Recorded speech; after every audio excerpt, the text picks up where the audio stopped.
Neste momento, Deus, através desta emissora, leva até você mais um programa de fé, com mensagens, hinos e orações a seu favor.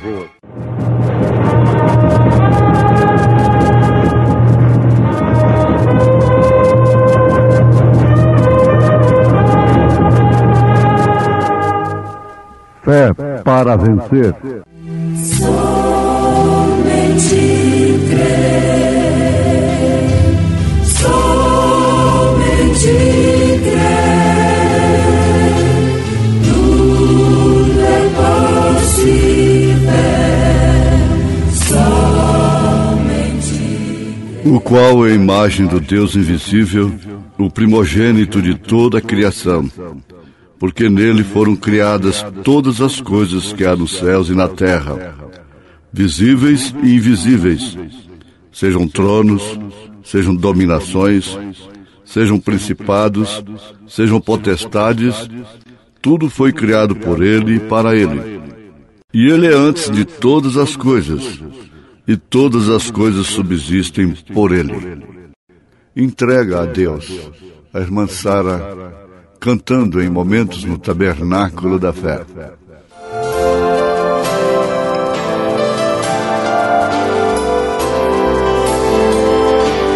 Entrega a Deus as tuas amarguras, sem hesitar, confia-lhe tua dor, não deixará que sombras de temor cubram teu ser de tristezas e pesar.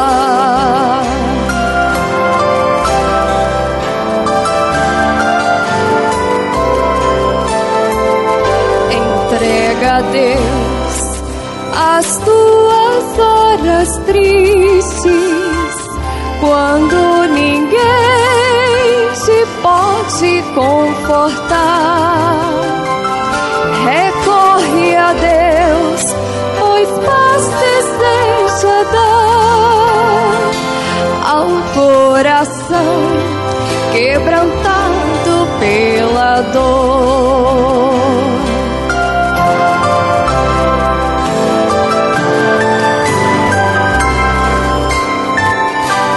Entrega a Deus as lutas desta vida, sem mais tardar, entrega-lhe teu ser, pois afinal, sem dor e sem sofrer, descansarás para sempre em teu lar.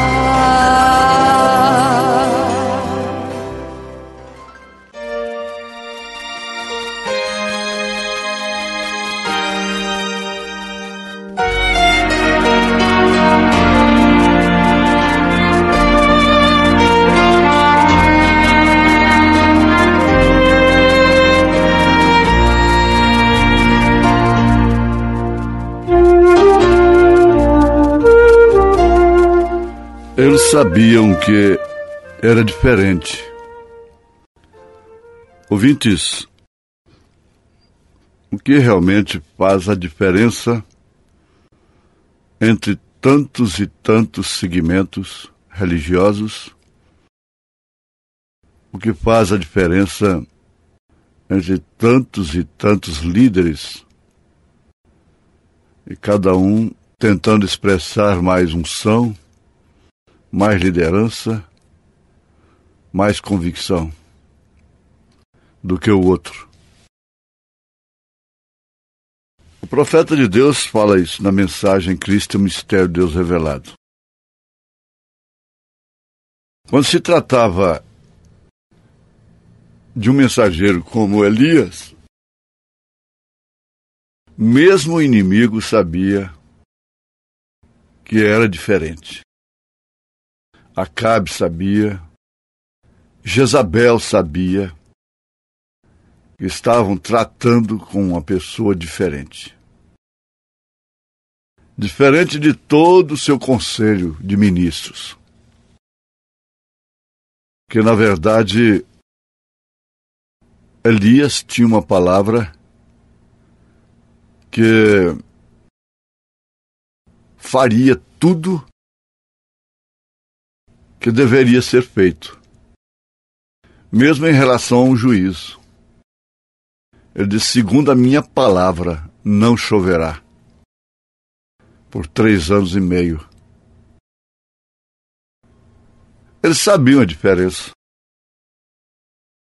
e tiraram conclusões funestas, tarde demais, de que realmente a palavra de Elias era diferente. Daqueles que os lisonjeavam e apoiavam sem o assim diz o Senhor. Bom, a essas alturas, voltando ao pensamento de que o mundo está repleto, cheio de líderes e de segmentos religiosos em torno da Bíblia, em torno do Evangelho. Sem dúvida alguma, alguns sabem que existe alguém diferente, que tem trazido a mesma palavra, o ministério de Elias. A mesma coisa aconteceu com Paulo. Eles sabiam que a palavra de Paulo era diferente. E agora, buscar interpretações e facilitar as coisas só trazia consequências. Consequências funestas. Morte mesmo. Para quê? Ignorar o ministério de Elias. Isso é próprio de quem? É próprio de Jezabel, de Acabe, de Herodias, de Herodes. Mas ignorar um ministério não significa que está livre da consequência terrível de não ouvir o assim diz o Senhor. Ignorar o ministério de Elias nesta hora em que estamos vivendo significa morte. Pode prosseguir fazendo a obra para Deus, mas isso significa morte. O ministério de Elias é ponto vital do mistério de Deus na terra. Cristo, o mistério de Deus revelado. O ministério de Elias é, sem dúvida alguma, Cristo, o mistério de Deus revelado. Agora, sempre encontramos pessoas que, embora simples, humildes, como o caso de viúvas, pobres, que identificaram a Deus em tais ministérios vindicados, ministérios proféticos de Deus. Isto, sem dúvida alguma, foi a salvação. Agora, Deus, com seu propósito eterno, entendeu que deveria ficar escrito na Bíblia Sagrada a experiência de Elias com aquela viúva de Serepta de Sidom, que tinha só um pouquinho de azeite, um pouquinho de farinha. Deus quis aquilo na Bíblia. Aquela mulher não sabe nem se aquilo está escrito na Bíblia Sagrada.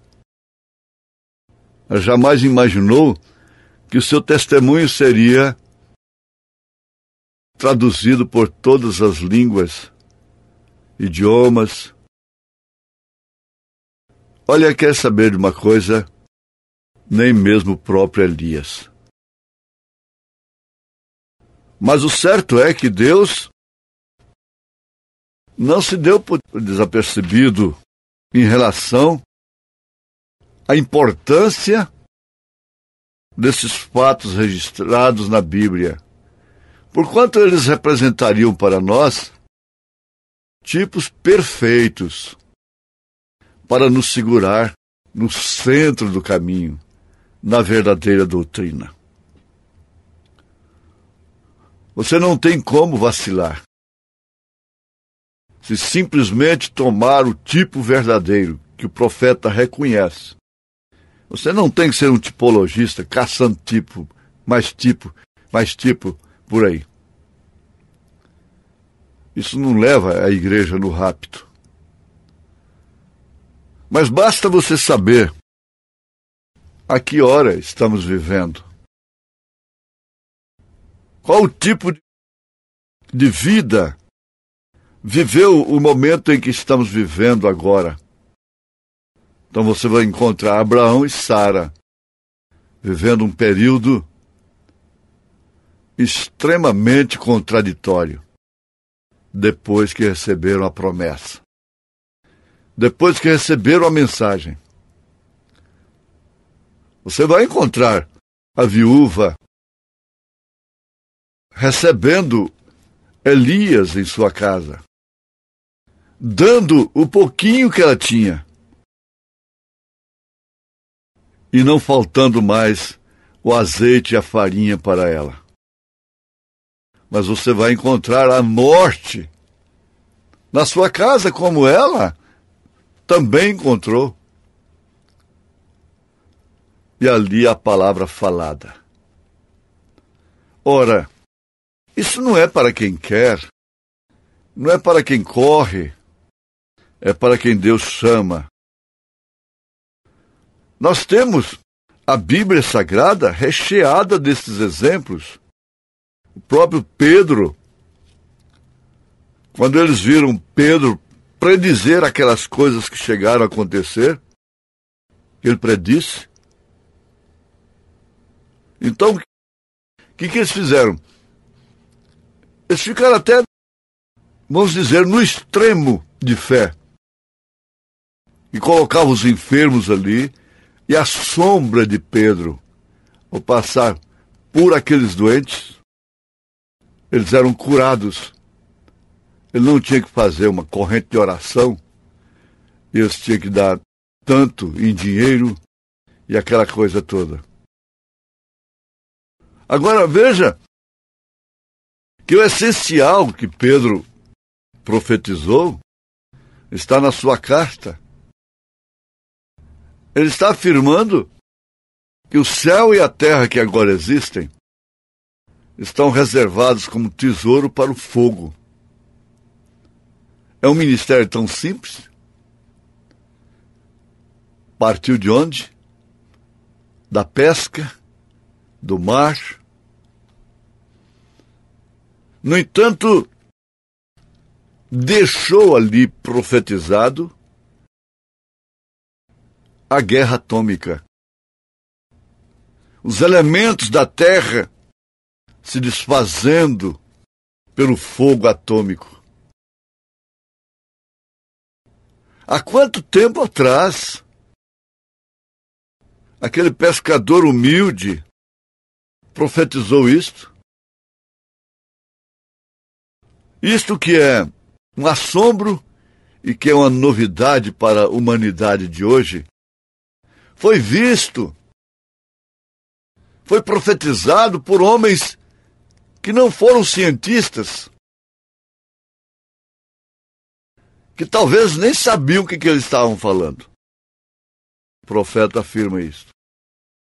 Mas de todos os modos, era o mistério de Deus revelado neles. Sempre foi Cristo. Mesmo lá com Moisés, Paulo disse que Moisés carregou o vitupério de Cristo.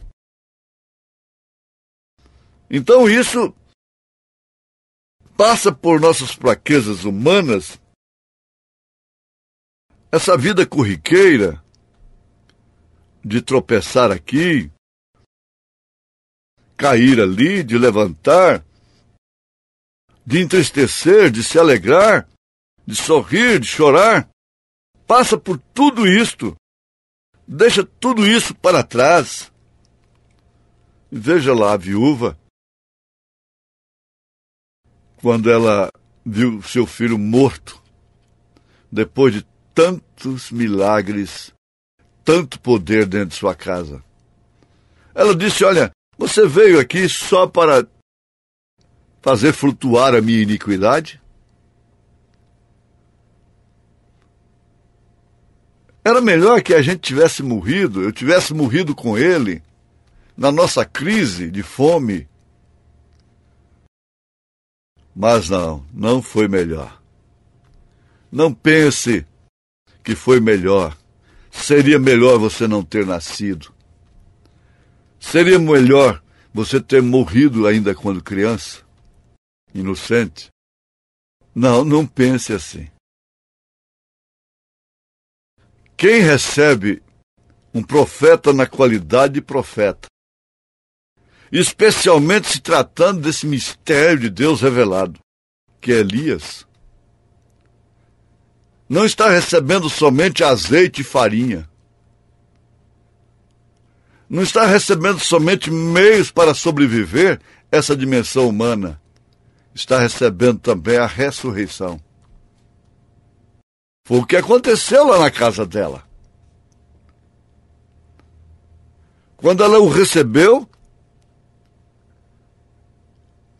ela recebeu não somente azeite e farinha, não somente o seu sustento físico, terreno, material, mas recebeu a ressurreição, o poder da ressurreição.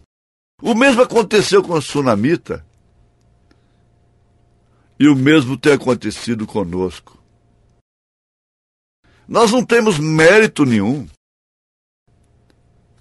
Nós não merecemos. Mas quando recebemos Elias, fiquem sabendo, recebemos a justificação da nossa fé, que é a ressurreição de Cristo, como a primícia dos que dormem. Então nós estamos definitivamente enquadrados em todas as Escrituras com uma evidência muito especial em 1 Coríntios capítulo 15 e em 1 Tessalonicenses capítulo 4, a partir do verso 13. É uma evidência escriturística que atinge todo supérfluo, supera todo supérfluo, supera tudo que é passageiro, que é efêmero e que determina realmente a recompensa eterna de termos crido, não por mérito próprio.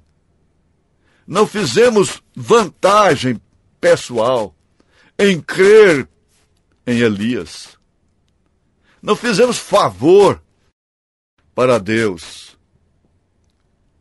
Mas tivemos um grande privilégio, porque são muitos, milhares e milhares, que clamam por uma coisa efetiva. Há um fundo clamando neles, mas eles não podem ver o ministério de Elias, a resposta daquilo que eles pedem.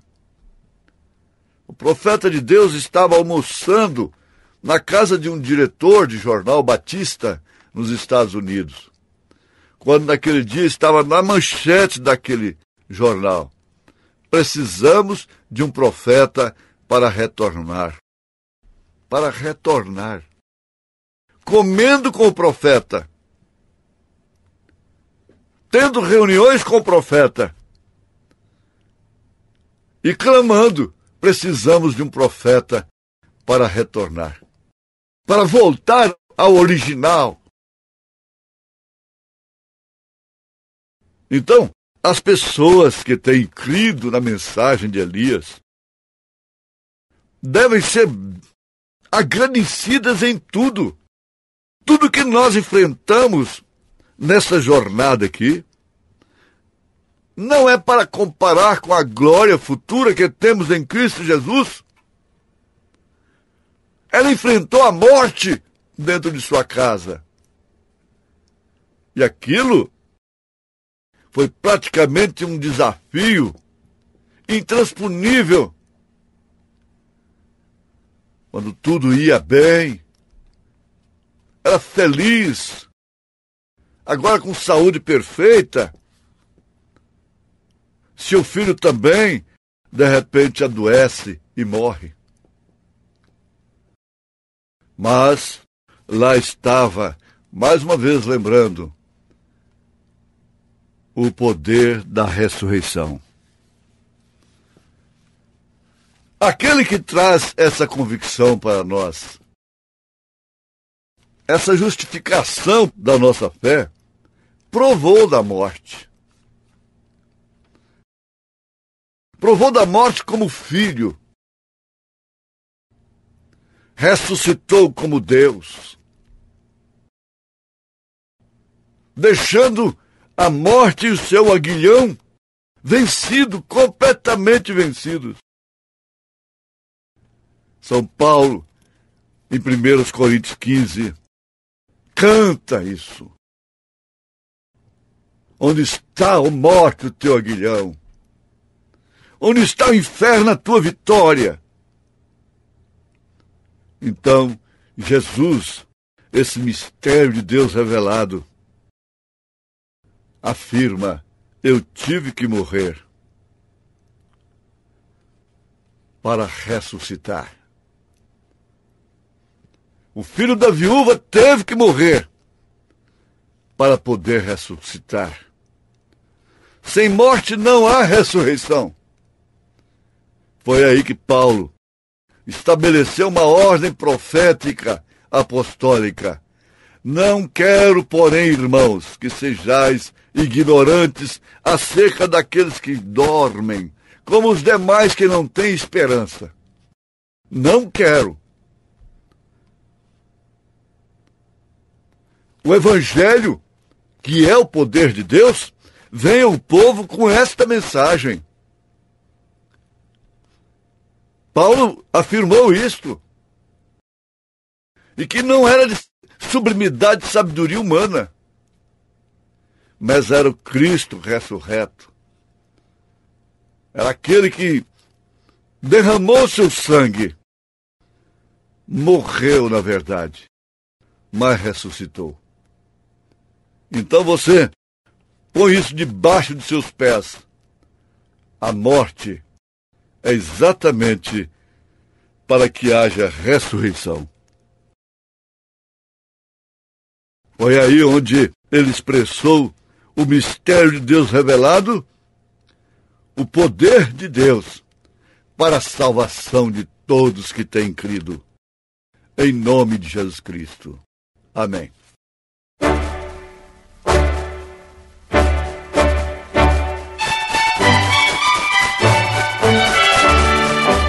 Ouvintes, escreva-nos pela caixa postal de número 15.020, 15020, CEP 74.501-970, Goiânia, Goiás. O nosso endereço na internet é www.apalavraoriginal.org.br. Volte a nos ouvir amanhã novamente neste mesmo horário, nesta emissora, se o Senhor nos permitir, com fé no Filho de Deus, a fé que vence o mundo.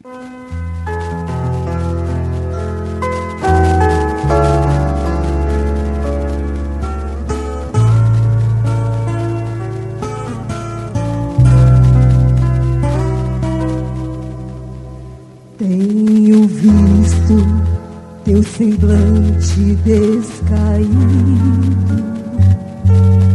como quem quer na jornada desmaiar. Se a cruz teus fracos ombros tem ferido e tu achas muito pesada pra levar,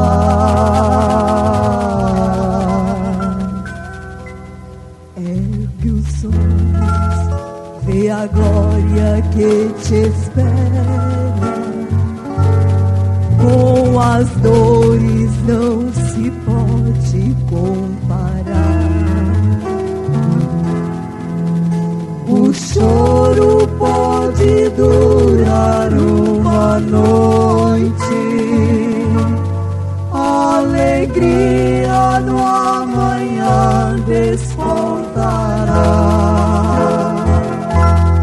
Muitos ventos têm soprado em contrário, açoitando ferozmente a tua nave. Não te esqueça que o gemido do Calvário nos precede no ardor pentecostal.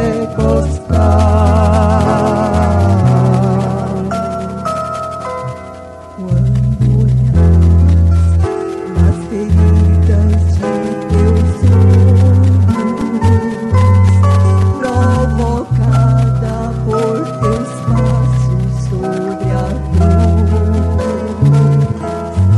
não te deixe levar pelos assombros,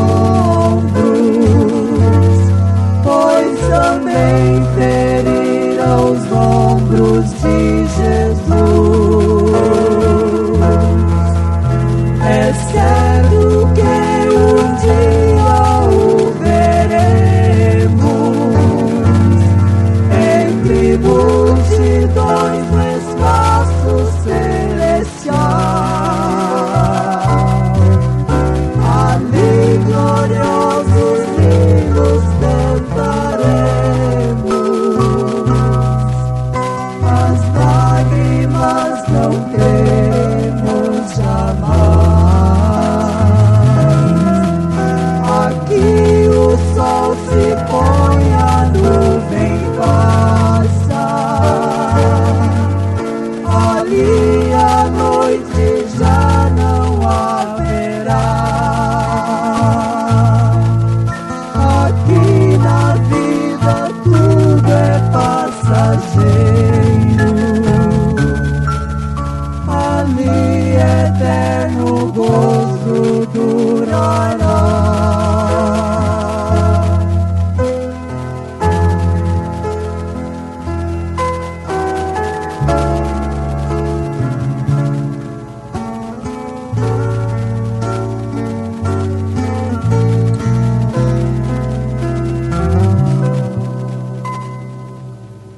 Vai seguindo entre cantos de alegria,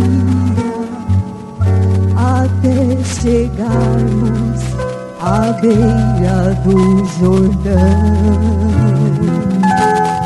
onde então tu ouvirás as melodias dos anjos que te esperam em Sião.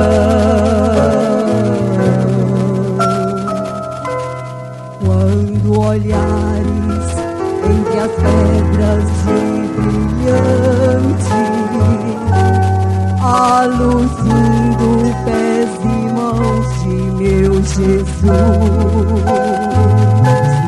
são sinais dos duros cravos planejantes que os feriram e o mataram sobre a cruz. É certo que um dia o veremos entre multidões no espaço celestial. Ali gloriosos hinos cantaremos,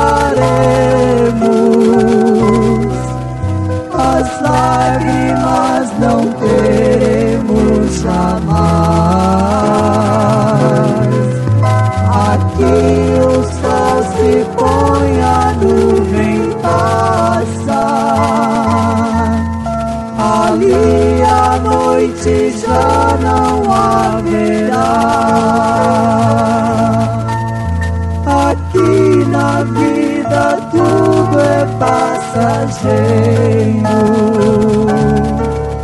ali é eterno.